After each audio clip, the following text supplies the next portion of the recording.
Have you ever seen a cat smile through a mirror when no one was home, including the cat itself? There was no emergency call, no missing person report, no sign of a break-in or theft, just an old, unlabeled VHS tape discovered in the basement of a recently purchased house on the outskirts of Oregon. The new owner didn't have a cat. According to the property records, no pet had ever lived in the house.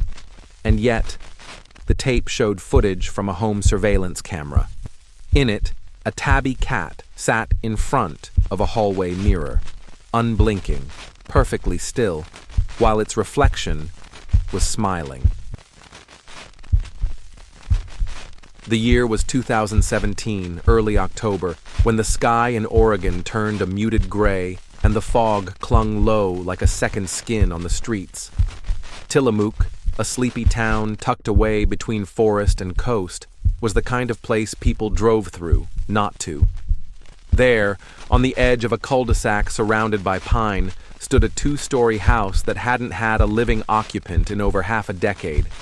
It wasn't decaying or vandalized. It was worse than that.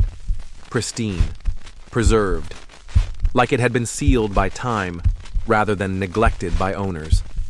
Mail had long stopped arriving. The grass grew, but never wildly, and every curtain in every window remained perfectly drawn, always at the same angle. Locals called it the Mute House. Not haunted, not cursed, just too quiet, too still. Children avoided it. Delivery drivers skipped it, and realtors stopped showing it after a while. The kind of silence inside that made people whisper without knowing why. When Jenna Carter bought it, she hadn't heard any of the stories. She was a 34-year-old copy editor from Portland, burned out, recently divorced, and hungry for solitude. She wanted somewhere with no Wi-Fi, no neighbors, no noise. She wasn't chasing folklore. She just needed space, a place to finish her long-delayed manuscript, a clean slate. The house was affordable, suspiciously so, but Jenna brushed it off as luck. Bad market timing, the agent had mumbled. The first week passed quietly, too quietly. No creaky floors, no drafty windows, not even the usual hum of house settling. Just the sound of her own breathing. The interior had been emptied, except for three things. 1. A dusty couch in the corner of the basement, still covered in plastic. 2. A long, ornate mirror bolted to the wall at the end of the upstairs hallway. 3. And a sealed cardboard box, tucked into a crawl space behind the furnace, filled with over 20 unlabeled VHS tapes. Each tape had a white sticker, handwritten with dates spanning from 1991 to 1995, but no titles, no markings of what was on them. Just time, trapped in plastic. At first, Jenna didn't care. Who kept a VCR anymore? But on her second night, after a dream where she swore she heard a meow that didn't belong, curiosity got the better of her. She packed up one tape, drove 20 minutes to a thrift store in town, and asked the clerk, a man named Harold, if they had a working VCR. They did. Not many people asked to watch these anymore. He chuckled. Jenna popped the tape in while Harold wiped the counter, ready to be unimpressed. Grainy static filled the screen, then slowly gave way to an image. A hallway. Familiar. Too familiar. It was her hallway. The same wallpaper, the same angle, the same mirror. Only, in the footage, something stood in front of the mirror. Something small, feline, still. And though the cat faced the camera, its reflection in the mirror faced away. Jenna froze. Harold narrowed his eyes, muttering, "That ain't right." And then, just before the tape fizzed into static again, the cat's reflection smiled. Not the animal, just its mirror self. Harold ejected the tape. I think this is broken," he said, pushing it back toward her without meeting her eyes. "You should probably get rid of it." But Jenna didn't throw it away. She drove home. Slowly. looking into every shadow through her rearview mirror. When she entered the house, it was quiet again. But the mirror in her hallway somehow looked cleaner than before, as if something had touched it. Jenna didn't sleep that night. She tried to reason with herself. The tape was old, maybe damaged. VHS distortion could play tricks on the eyes. That's all it was. But something in her gut refused to settle. The next morning, she climbed into the attic to retrieve more tapes. The crawl space was colder than before, the air staler. The cardboard box was damp around the edges, like it had been crying. She pulled out 3 more tapes, all dated with random days in September 1993. No titles, no clues. She dug an old CRT TV and VCR combo out of a pile of thrifted tech she had stored for a writing project, plugged it in, and started watching. Tape number 2, a different hallway shot, darker now, like it was filmed at night. The same mirror. Again, the cat.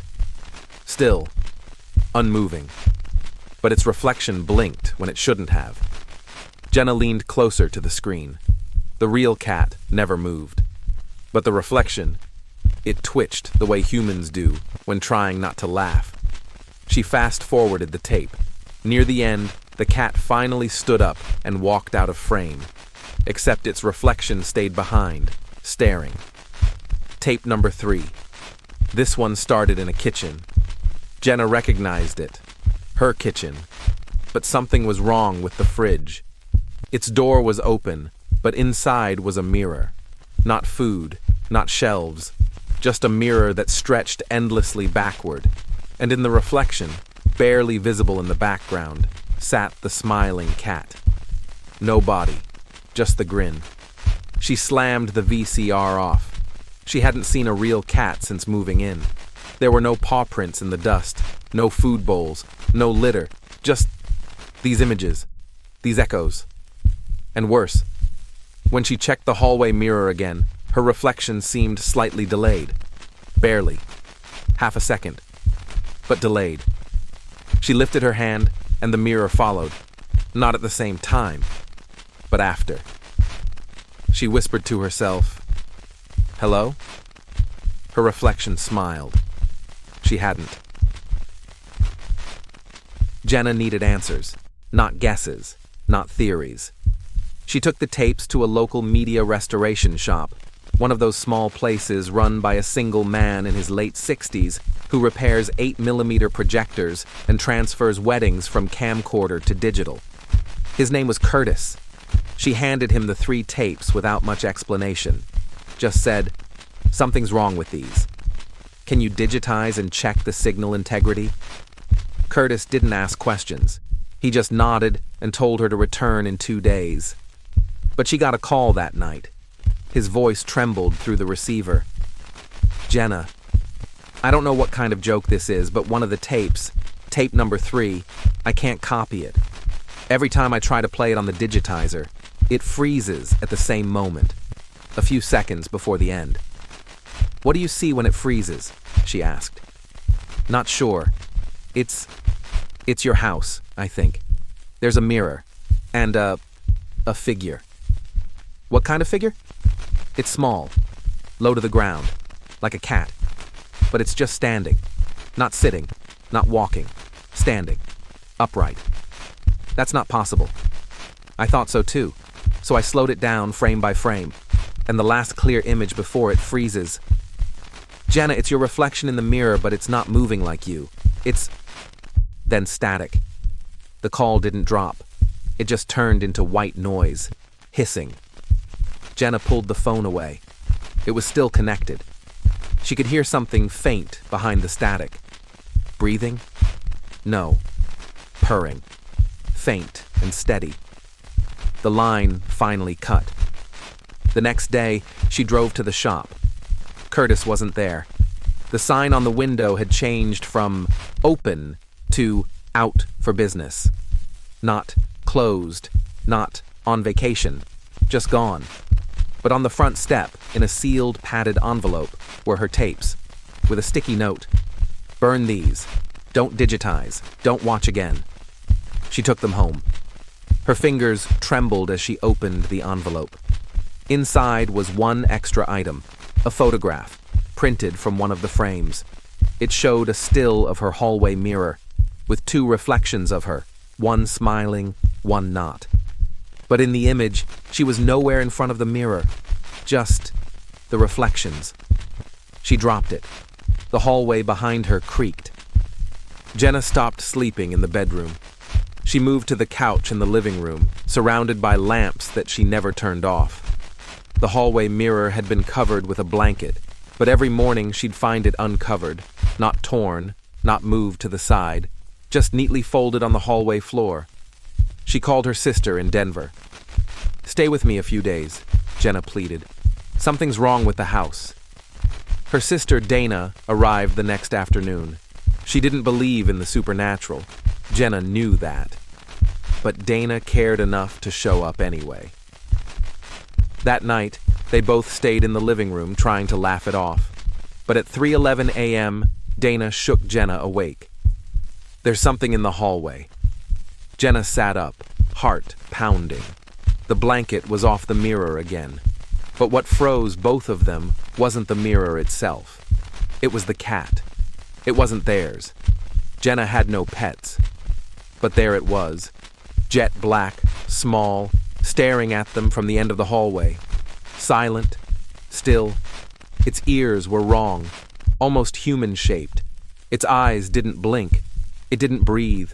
It just stood there, motionless. Dana whispered, "It's not moving." And Jenna whispered back, "But it wasn't there before." Then the cat turned, not walked, not stepped.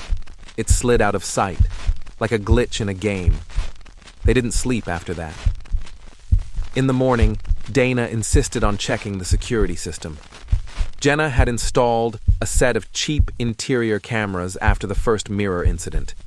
They played the feed from 3 a.m. to 3:30 a.m. Nothing. No cat, no Dana, no Jenna. Just the mirror. But at exactly 3:13 a.m., the feed froze. A frame skipped. Then it resumed. And in that frame, not a cat. A second Jenna, standing in the mirror, mouth too wide, a smile far too large for any human face, but her real self, sitting on the couch, didn't move at all. Dana threw up in the sink. Jenna shut off the TV. Something was mimicking her, not haunting her, not scaring her, becoming her, and it only showed up when nobody was looking directly at it. The next day, Dana left. She hugged Jenna tightly, whispering, "Whatever this is, it knows you know now. I don't think you should be alone." But Jenna stayed. She couldn't explain why. Maybe it was exhaustion. Maybe it was denial. Or maybe some part of her believed leaving the house wouldn't matter. That whatever had crept into her life wasn't bound by walls or locations. That night, she didn't sleep at all. She didn't even try. She sat on the couch, lights fully on, holding her phone, staring at the hallway. No movement. But at 4:17 a.m., a sound broke the silence. It wasn't loud, not even distinct. More like a tape rewinding. Jenna turned slowly. The hallway mirror had fog on its surface, like someone was breathing onto it from the inside. There was a smile drawn in the condensation. Not just any smile, her smile. And standing directly beneath it was the black cat. This time, it blinked. Its mouth opened, and though the room was still dead silent, Jenna heard the hiss. It wasn't external. The hiss rang in her ears like something injected directly into her mind. It didn't stop for minutes. When it finally did, she was crying. Not from fear, from pressure. Like something had tried to crawl through her brain and gotten stuck. The mirror was clean now. The cat was gone. And Jenna finally spoke. "I know you're watching." No reply. "But I'm watching too." She walked toward the hallway, slowly, each step pulling like her body was stuck in syrup. When she reached the mirror, she looked at her reflection. It smiled back, but Jenna didn't.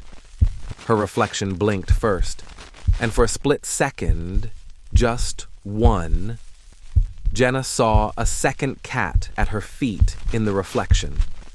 One that wasn't there in reality. Then the power went out.